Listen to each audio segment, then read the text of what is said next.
kura iliyopita wakati ule tulikuwa na wabunge wengi, tulikuwa na members wa ODM wengi, lakini hii kura iliyopita mlipigia kura Mama Fatuma, mkapigia senator na mkapigia kura rais wa wananchi Raila Amolo Odinga.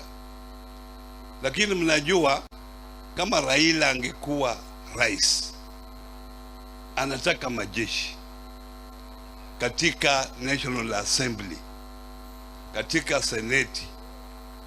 Sasa mnapeleka mnapika kura yake, na hii kura ingine mnapika mahali pengine, na hiyo haitamsaidia akiwa rais. Ikija kura ijayo paka muangalie, kama wewe ni mtu wa ODM, pikia ule MCA wa ODM, pikia mjumbe wa ODM, seneta wa ODM, kila mtu ndio baba apate nguvu ile ambayo inatakikana. Nataka pia nichukue nafasi hii nimshukuru Mama Fatuma kwa ile kazi ambayo anafanya. Hiyo ndio mavuno ya ukatusi, pesa kutoka Nairobi kuja kusaidia wananchi mashinani.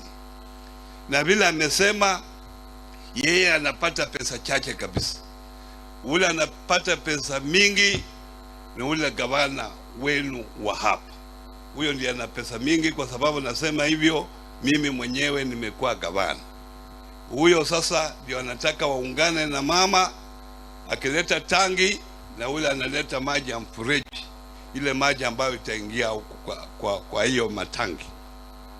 Kwa sababu tumetembea kule Lamu, nimeona vile watu wako na shida haswa mambo ya maji.